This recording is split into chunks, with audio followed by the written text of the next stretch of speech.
কলেজা powder powder হয়ে যাবে, আসমান ভেঙে চুলে সব খান খান হবে।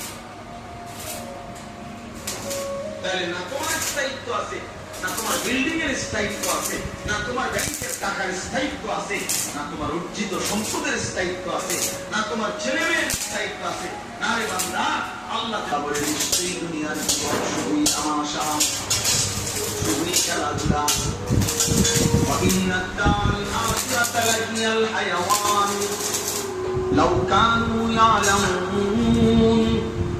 আল্লাহ বলে বান্দা শুনো, প্রকৃত অর্থে আখিরাতের ঘর জান্নাত, সেটাই হচ্ছে জীবন, সেটাই